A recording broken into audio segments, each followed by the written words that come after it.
describe him to me. And Muslims, look at the description of your Rasul.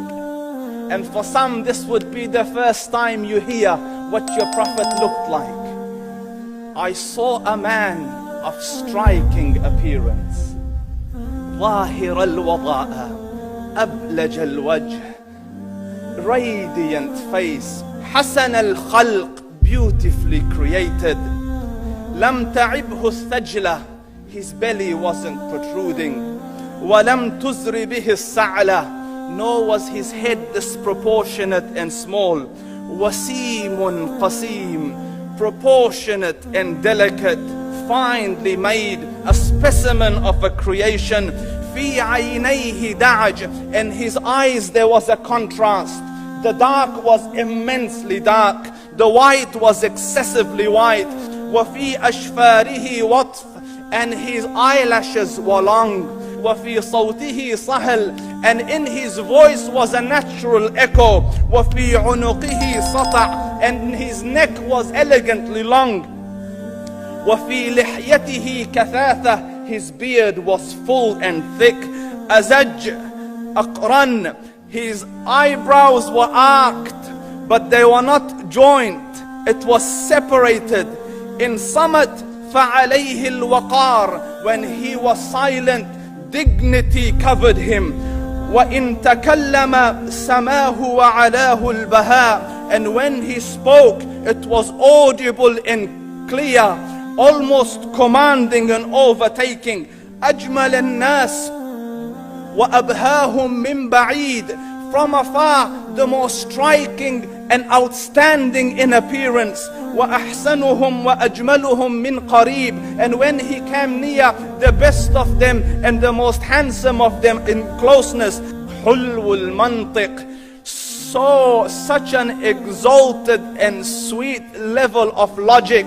Like when he used to speak, it was so coherently logical, it was smooth and easy to understand.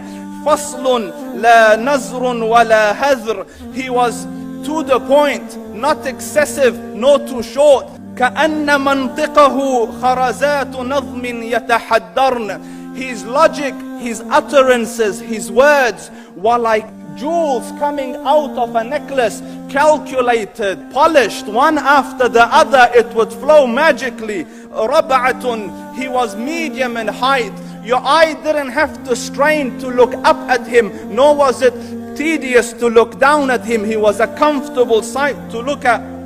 له رفقاء يحفون به, he had friends, the people that were with him, they were working around him to try to serve and protect him. إن قال سمعوا لقوله, when he used to say something, they used to hearken to what he used to say. وإن أمر تبادروا إلى أمره, when he commanded, they used to compete to fulfill the command. This is Muhammad Rasulullah. This is Muhammad Rasulullah. Anas ibn Malik says, he says, I came out one night, it was the full moon night.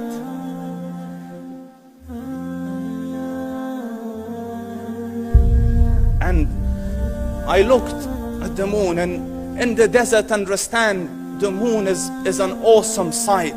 It is smooth, it is radiant, it is clear, it is gentle compared to the scorching sun at which they are used to.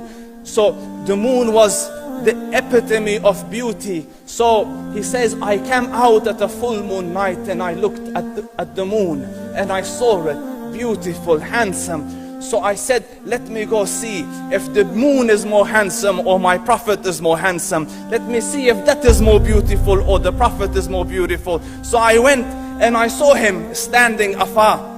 So I looked at his face and I looked at the moon, and I looked at his face, and I looked at the moon, and I looked at his face, and I looked at the moon, and he said, Wallahi, he was more handsome than the moon in its entirety.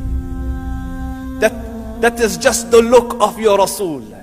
Aisha radiyallahu anha says, I was sewing with the needle, my needle dropped in the dark, I couldn't find it. I said, Ya Rasul, I can't find it. He moved his face close, and I swear, out of the radiance of his face, I found my needle.